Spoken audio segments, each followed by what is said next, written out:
Hello friend, स्वागत है आप सभी का अपने चैनल आर के स्टडी क्लासेज में। आज हम देखेंगे बिहार बोर्ड इंटर फाइनल परीक्षा 2025 के लिए।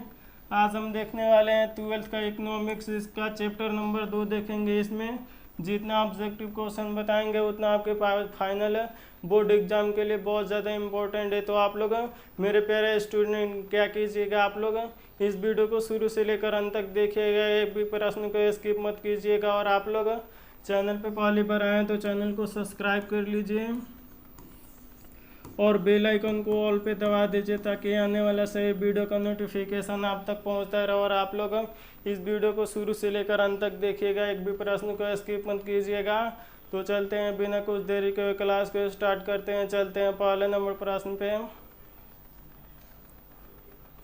पहला नंबर प्रश्न, सामूहिक मांग नियम में कौन है? आपको बताना है सामूहिक मांग नियम में कौन है। आप लोग जल्दी से कमेंट बॉक्स में बताइए कि सामूहिक मांग नियम में से कौन है। तो ये कौन है? तो ये इनमें से सभी हो जाएगा, बिजली, कोयला और दूध सभी हो जाएगा, यानी आपका डी नंबर बिल्कुल ही सही जवाब हो जाएगा मेरे प्यारे स्टूडेंट, यानी आपका डी नंबर बिल्कुल ही राइट आंसर हो जाएगा। आइए देखते हैं 2 नंबर प्रश्न।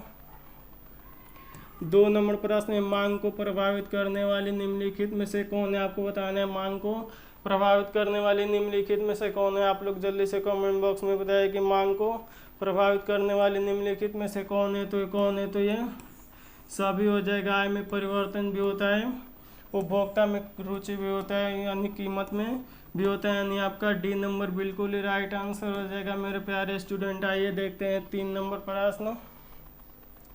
3 नंबर प्रश्न, जब कुल उपयोगिता अधिकतम होती है तो सीमांत उपयोगिता कैसी होती है? आपको बताना है जब कुल उपयोगिता अधिकतम हो जाएगी तो सीमांत उपयोगिता कैसी होती है। तो ये कैसी होती है? तो ये शून्य हो जाती है। आप लोग को याद रखना है, यानी आपका बी नंबर बिल्कुल ही राइट आंसर हो जाएगा। आइए देखते हैं अगला नंबर प्रश्न। 4 नंबर प्रश्न, मांग के निर्धारक तत्व निम्नलिखित में से कौन है? आपको बताना है मांग के निर्धारक तत्व निम्नलिखित में से कौन है। तो ये आय स्तर होता है, आप लोग को याद रखना है, यानी आपका बी नंबर बिल्कुल ही राइट आंसर हो जाएगा। आइए देखते हैं 5 नंबर प्रश्न।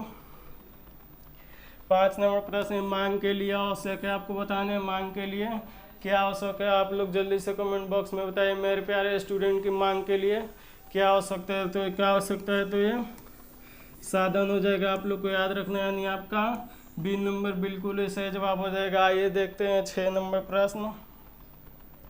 6 नंबर प्रश्न, आवश्यक वस्तु की मांग की लोच होती है। आपको बताना है आवश्यक वस्तु की मांग की लोच कैसी होती है। आप लोग जल्दी से कमेंट बॉक्स में बताइए कि आवश्यक वस्तु की मांग की लोच कैसी होती है। तो ये शून्य होती है। आप लोग को याद रखने, यानी आपका बी नंबर बिल्कुल ही सही जवाब हो जाएगा। आइए देखते हैं 7 नंबर प्रश्न। 7 नंबर प्रश्न, मांग की लोच कितने प्रकार की होती है? आपको बताना है मांग की लोच कितने प्रकार की होती है। आप लोग जल्दी से कमेंट बॉक्स में बताएं कि मांग की लोच कितने प्रकार की होती है। तो ये 5 प्रकार की होती है। आप लोग को याद रखने, यानी आपका बी नंबर बिल्कुल ही सही जवाब हो जाएगा। आइए देखते हैं अगला नंबर प्रश्न। 8 नंबर प्रश्न, मांग की लोच को प्रभावित करने वाला घटक कौन सा है? आपको बताना है मांग की लोच को प्रभावित करने वाला घटक कौन है। आप लोग जल्दी से मेरे प्यारे स्टूडेंट बताएं कि मांग को प्रभावित करने वाला घटक कौन है। तो ये कौन है? तो ये इनमें से सभी हो जाएगा। आय स्तर और वस्तु की प्रकृति और कीमत स्तर तीनों हो जाएगा, यानी आपका डी नंबर बिल्कुल ही सही जवाब हो जाएगा। आइए देखते हैं अगला नंबर प्रश्न। 9 नंबर प्रश्न, गिफन वस्तुओं के लिए कीमत मांग की लोच होती है। आपको बताना है गिफन वस्तुओं के लिए कीमत मांग लोच कैसी होती है। गिफन मतलब घटिया वस्तु के लिए मांग के लिए कीमत लोच कैसी होती है। तो ये कैसी हो जाती है? तो ये धनात्मक होती है। आप लोग को याद रखना, यानी आपका सी नंबर बिल्कुल ही सही जवाब हो जाएगा। आइए देखते हैं 10 नंबर प्रश्न। 10 नंबर प्रश्न, आय बढ़ने से उपभोक्ता किन वस्तु की मांग घटा देती है। आपको बताना है आय बढ़ने से उपभोक्ता किन वस्तु की मांग घटा देती है। तो किन वस्तु की मांग घटा देती है? तो ये निम्न कोटि की वस्तु और सामान्य वस्तु को घटा देती है, यानी आपका सी नंबर बिल्कुल ही सही जवाब हो जाएगा। आइए देखते हैं 11 नंबर प्रश्न।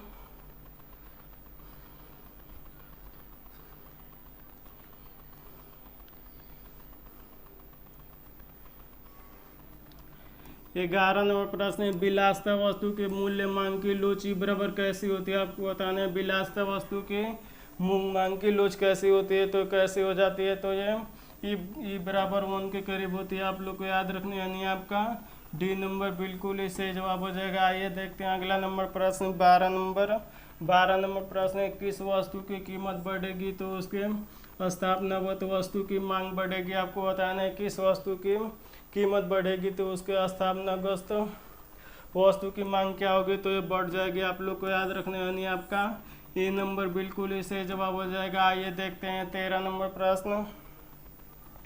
13 नंबर प्रश्न, उत्पादन संभावना वक्र किस ओर ढालू होती है? आपको बताना है उत्पादन संभावना वक्र किस ओर ढाल होती है। आप लोग जल्दी से कमेंट बॉक्स में बताइए मेरे प्यारे स्टूडेंट की उत्पादन संभावना किस ओर की ढाल होती है? तो ये नीचे से दाईं ओर होती है। आप लोग को याद रखना है, यानी आपका बी नंबर बिल्कुल ही सही जवाब हो जाएगा। आइए देखते हैं 14 नंबर प्रश्न। 14 नंबर प्रश्न, यदि उत्पादन संभावना वक्र मूल बिंदु से नतारे होती है तो सीमांत अवसर लागत कैसी होती है? तो ये कैसी होती है? तो ये घट जाती है। आप लोग को याद रखना है, यानी आपका बी नंबर बिल्कुल ही सही जवाब हो जाएगा मेरे प्यारे स्टूडेंट। आइए देखते हैं 15 नंबर प्रश्न। 15 नंबर प्रश्न, यदि सीमांत अवसर लागत स्थिर है तो उत्पादन संभावना वक्र कैसी होती है? आप लोग ऐसे ही कमेंट बॉक्स में आंसर लगाते चलिए। आप लोग 15 नंबर का कमेंट बॉक्स में बताया कि यदि समांत अवसर लागत स्थिर होती है तो उत्पादन संभावना कैसी होती है? तो ये तृतीयक रेखा में होती है। आप लोग को याद रखना है, यानी आपका ए नंबर बिल्कुल ही सही जवाब हो जाएगा। और आप लोग इस चैनल पे पहली बार आए हैं तो चैनल को सब्सक्राइब कर लीजिए और बेल आइकॉन को ऑल पे दबा दीजिए ताकि आने वाला सही वीडियो का नोटिफिकेशन आप तक पहुंचता रहे। और आप लोग व्हाट्सएप ग्रुप में अभी तक नहीं जुड़े हैं तो आप लोग जल्दी से व्हाट्सएप ग्रुप में जुड़ जाइए। वहाँ पे आपको नोटिस किया जाएगा कि कब क्लास होगा, कब क्लास नहीं होगा। तो आप लोग जल्दी से व्हाट्सएप ग्रुप में जुड़ जाइए। 7209072298। बस आप लोग इस नंबर पे मैसेज कीजिएगा तो आपको इधर से एक लिंक जाएगा। आप लोग उस लिंक पे दबा के व्हाट्सएप ग्रुप में जुड़ जाइएगा। तो चलते हैं, फिर मिलते हैं अगले वीडियो में। तब तक मन लगा के पढ़ाई कीजिए। Take care and bye.